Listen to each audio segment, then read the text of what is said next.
오늘 본문의 말씀은 누가복음 4장 1절에서 4절 말씀이에요. 인자가 온 것은 그 의인을 구하러 온 게 아니고 죄인을 구하러 오신 것이죠. 그래서 누가복음을 기록한 누가는 그 성경 신약 기자 중에서 유일하게 헬라 문화를 접하고 있는 유대인이 아닌 헬라인이에요. 그는 수리아 안디옥 출신으로서 그 안디옥 교회는 선교의 중심지라고 볼 수 있습니다. 그래서 그 지역에서 누가는 의사로 활동했었어요. 그래서 그 바울이 그 육체적 가시가 바뀌었을 때 그 치료를 해준 사람이 바로 누가예요. 여기서 누가와 바울은 처음 만나게 되었던 것이죠. 이 인연이 돼서 그 바울은 누가를 뭐라고 칭했냐면요, 사랑받는 의사라고 칭하고 있어요. 그래서 바울이 누가에 대한 그 신뢰는 아주 깊었어요. 그리고 큰 사랑이 드러나 보이고 있죠.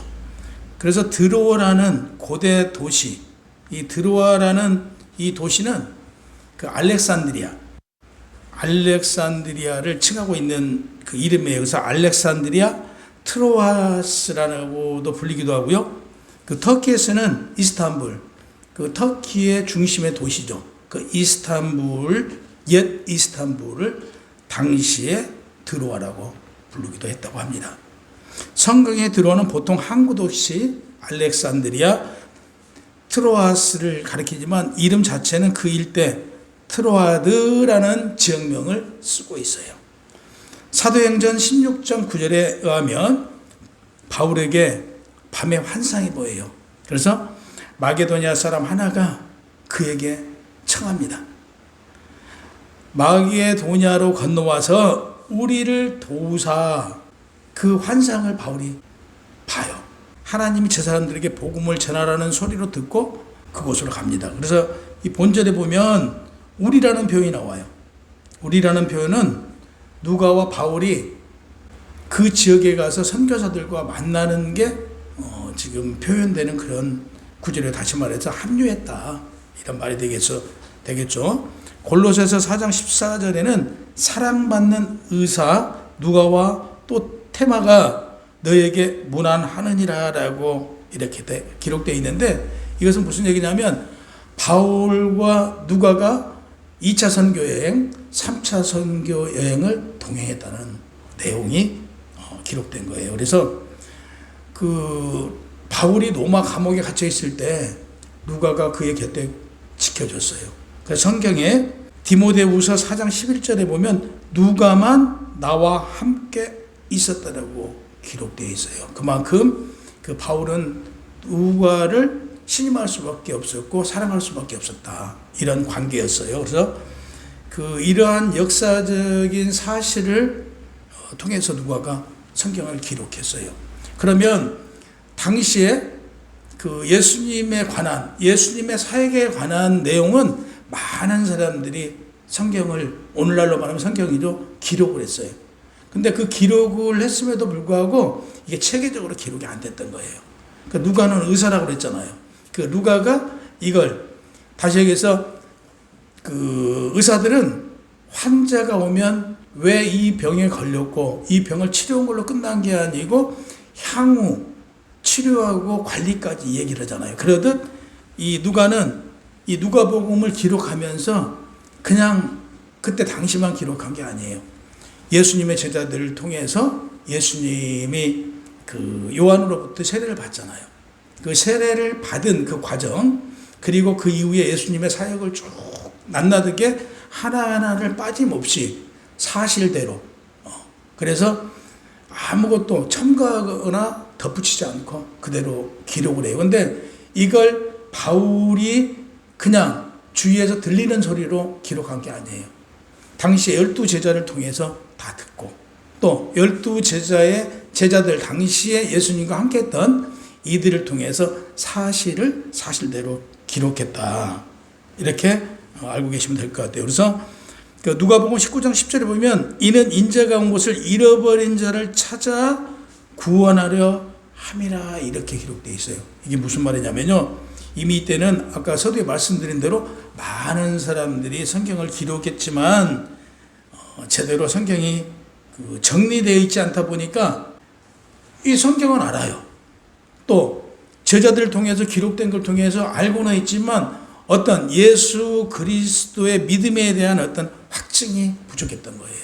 그래서 이걸 다시 한번 누가가 그 예수님의 오신 이후부터 그 이후에 근원이라고 할 수가 있겠죠. 예수님의 온 뿌리부터 그 과정을 좀 구체적으로 자세히 기록했다. 그래서 누가복음 1절에 보면 당시 많은 글과 자료는 많았지만 믿음이 흔들려 성경을 구체적으로 정리하고 분별할 필요가 있다라고 기록되어 있어요. 2절에 보면 처음부터 목격자 되고 말씀에 일꾼된 자들이 전해준 그대로 내력을 저술하려고 붓을 든 사람이 많은지라. 아까 서대 말씀하셨듯이 많은 사람들이 예수 그리스도의 어떤 행적을 기록을 많이 했어요. 그러나 이 기록을 통해서 예수를 믿는 이들이 어떤 확고한 믿음을 줄 수 없었다. 이렇게. 그래서 처음부터 누가는 사도 요한 때부터 목격자 눈으로 본 것, 또 그 말씀의 일꾼들로, 다시 얘기해서 오늘날로 말하면 목사들을 통해서 또 예수님과 같이 함께했던 제자들을 통해서 정확하게 그 내용을 기록했다. 그래서 전승, 다시 말해서 그대로 한 점에 이미 수정 없이 원형 그대로 보존 의식을 갖고 기록했다. 그래서 그 누가복음을 통해서 교리적 양성이 굳혀졌다. 이렇게도 말을 하고 있습니다. 3절에 보면 좀 방법에 대해서 굉장히 철저히 있어요. 근원부터 자세히 차례대로 감정이 아니라 사실대로 살폈음을 알 수 있어요. 여기 보면 확신을 주기 위해서 기록했다. 이렇게 되어 있어요. 그래서 4절에 보면 데오빌로라는 인물이 나와요. 데오빌로라는 이 단어는 헬라어의 뜻은 하나님의 친구 또는 하나님이 사랑하는 자를 의미합니다. 데오빌로의 정체는 크게 두 가지로 말하고 있어요. 하나는 하나님이 아까 하나님의 친구라고 그랬잖아요. 하나님의 친구이므로 특정 인물이 아니라 예수를 믿는 사람들, 그러니까 하나님이 사랑하는 자들을 데오빌로라고 칭할 수 있다.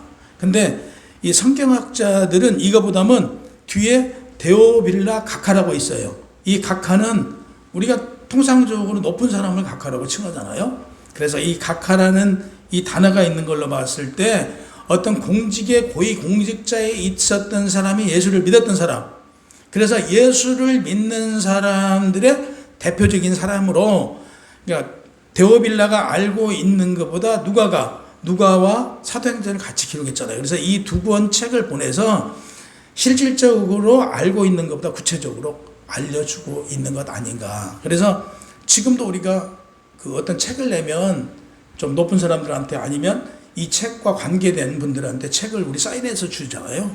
이러듯 당시에도 그런 문화가 있었대요. 그래서 이런 책을 기록하면 좀 위에 분들, 영향력 있는 분들한테 이 책을 보냈다고 합니다. 그래서 이 데오빌라 각하는 아마 고위 관직에 있었던 사람 아닌가, 이렇게들 성경학자들은 보고 있어요. 누가가 활동했던 시기에는 뭐 잘 알겠지만 여러분도 되게 혼란스러웠어요. 믿음적으로. 그래서 그 오해와 박해도 심했잖아요. 예를 들면 우리가 성찬에서 그 포도주가 뭐 사람을 죽인 피다. 그래서 살을 먹는다 그러니까 사람을 죽여서 살을 찢어 먹는다. 이런 오해들이 굉장히 많이 있었죠. 이런 것을 정확하게 해소하고 그게 아니라는 것. 예수는 이 땅에서 구원이 아니고 영생을 얻는다는 것을 정확하게 누가는 기록을 해놨어요. 그래서 인자가 온 것이 아까 서두에 말씀드렸죠. 왜 왔다고요? 죄인을 구원하러 왔다. 그래서 예수 그리스도는 우리를 위해서 당신의 생명까지도 과감히 우리를 위해서 주었다. 이런 내용들을 구체적으로 밝히고 있습니다. 오늘날 우리의 믿음을 한번 보자고요. 우리 믿음이 어때요? 예수를 믿지만 교회 와서 예배는 드려요. 교회 와서 예배는 드리지만 예수를 믿고 예수를 믿는다는 것은 예수의 행적을 따르는 거예요. 예수처럼 우리가 살고 있나요? 그렇지 않잖아요.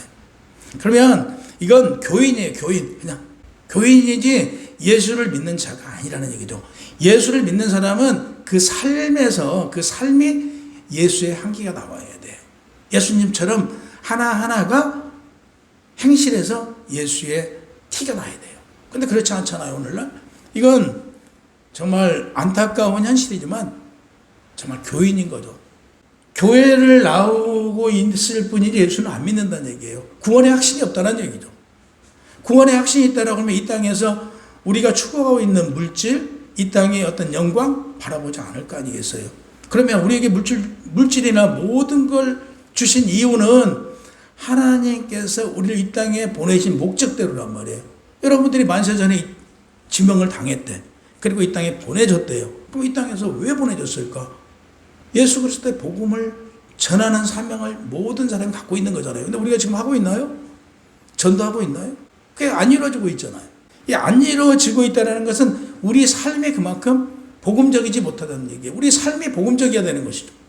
우리 삶이 복음적이었을 때, 저 사람을 보고 나 예수 믿고 천국 가고 싶다. 예수 믿고 하나님 나라 가고 싶다라는 생각이 들어야 돼요. 저 집사님, 저 권사님, 저 장로님 이렇게 나와야 된다 이거죠. 아이고 저들을 보니까 예수 믿으나 마나요. 세상 사람보다 더 못해. 이것은 영광을 가리는 행위다. 이렇게 말할 수 있죠. 그래서 누가복음 10장 25절에 37절에 보면 예루살렘에서 여리고로 내려오다가 강도를 만나잖아요. 죽어가고 있었어요. 가장 먼저 보았던 사람이 목사예요. 목사. 오늘날로 말하면 목사가 지금 쓰러져서 죽어가고 있는 사람을 보고 돌아가요. 그죠? 두 번째 레위인이면 제사장이에요. 레위인도 제사를 지낸 이 당시의 구약의 레위인도 똑같이 마찬가지로 돌아서 피해간단 말이에요.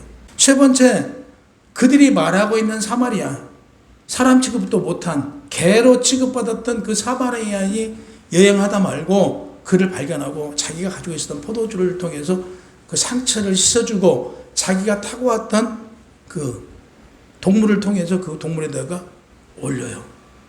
그래서 지금으로 말하면 이때도 여관이겠죠. 잠자는 곳으로 데려가잖아요. 그리고 치료를 해주고 그 주인에게 돈을 일부를 줘요. 그가 낫을 만큼 돈을 지불하고 가요. 그리고 행여나 이 돈만큼을 가지고 또 이 사람이 치료가 끝나지 않는다면 더 해주라. 내가 돌아오는 길에 돈을 주겠다라고 그래요. 예수님은 그러잖아요. 이 세 명 중에 누가 친구냐? 여러분도 누가 친구예요? 당연히 사마리아인 친구겠죠. 제사장, 레위인, 이들을 하는 행위를 보자고요. 이게 과연 예수를 믿는 사람일까요? 하나님을 믿는 사람들이 아니라는 얘기죠. 이들이 오늘날 교인이라는 거죠.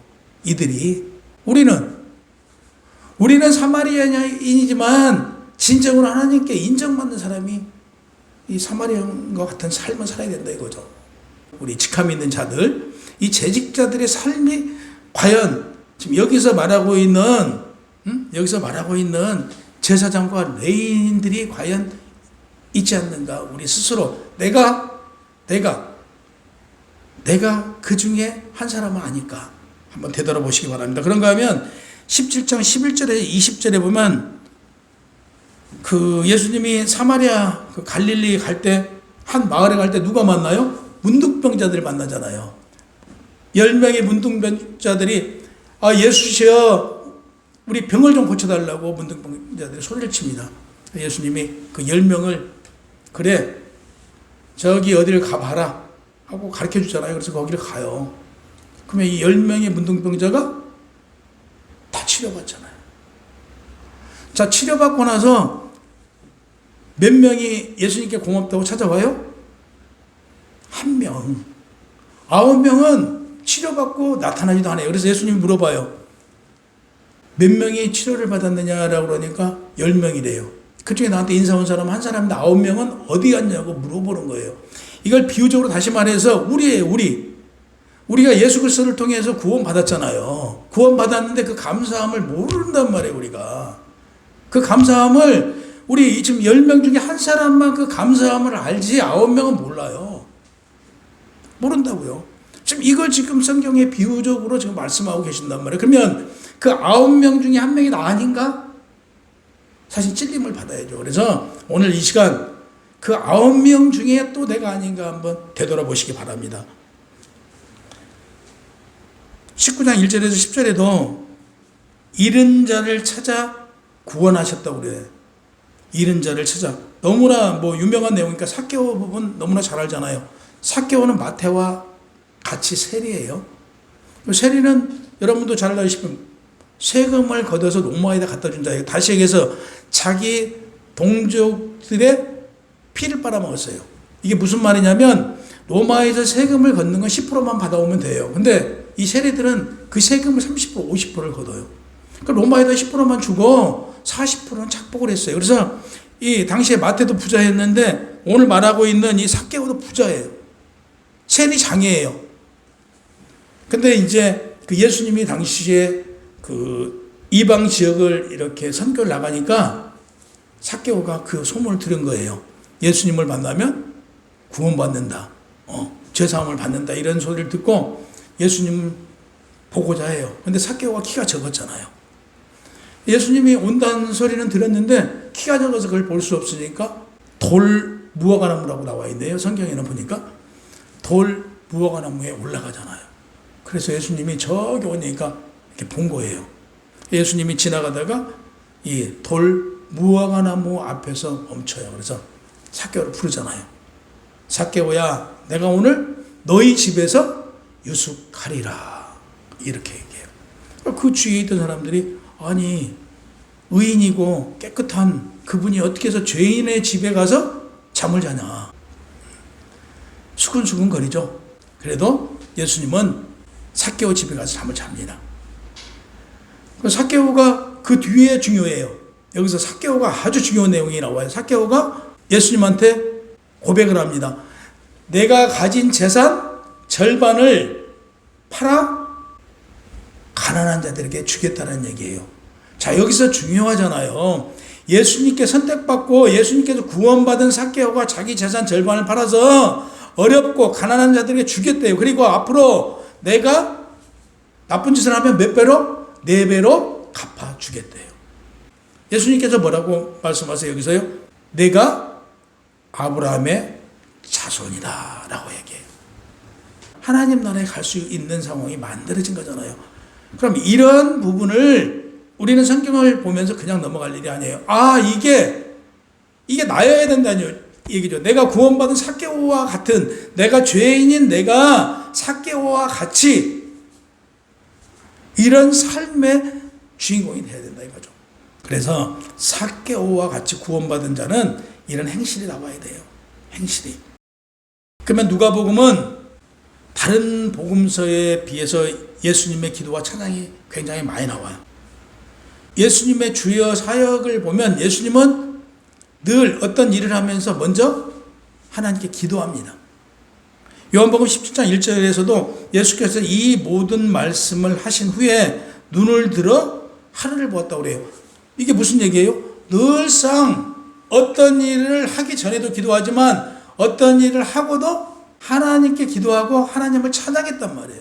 우리도 마찬가지죠. 우리도 예수님처럼 하나님과 연속적인 교제가 있어야 된다. 어떤 일을 시작하기 전에 하나님께 기도하고 어떤 일을 마치고도 하나님께 기도하고 이렇게 하는데 우리가 하나님께서 주시고자 하는 걸 받기 싫어도 받을 수밖에 없다.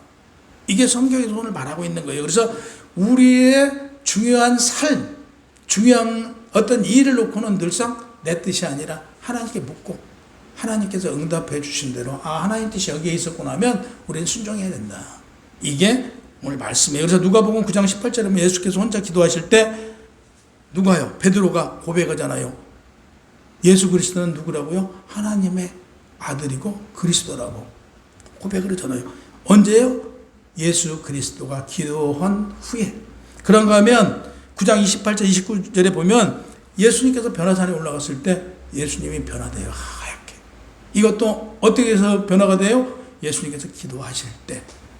그런가 하면 마가복음 6장 41절에도 하늘을 우러러 축사하시고 오병에 이어 기적이 나오잖아요. 기도를 통해서 역사했잖아요. 그래서 무슨 얘기냐? 이건 우리가 기도를 할 때 하나님으로부터 능력도 받고 우리가 기도를 했을 때 하나님과의 관계가 형성된다. 기도하지 않으면 하나님과는 가까워질 수 없다. 기도하지 않으면 하나님과 가까워질 수 없다. 하나님의 능력을 받을 수 없다. 하나님의 뜻대로 살아갈 수 없다 이거죠.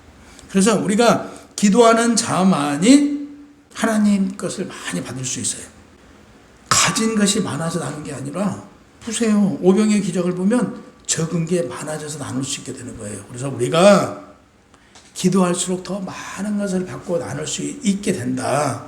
이게 성경의 말씀이에요. 그래서 누가복음 1장 46절에 보면 우리의 삶의 모든 순간이 하나님의 은혜의 감사와 찬양해야 한다. 이렇게 말하고 있어요. 기도는 우리와 하나님과의 연결고리고 찬양은 우리의 영혼을 회복시키는 힘을 준다. 그래서 우리는 기도와 찬양을 끊임없이 해야 되는 거예요. 끊임없이. 그래서 2025년 전에 예수가 오셔서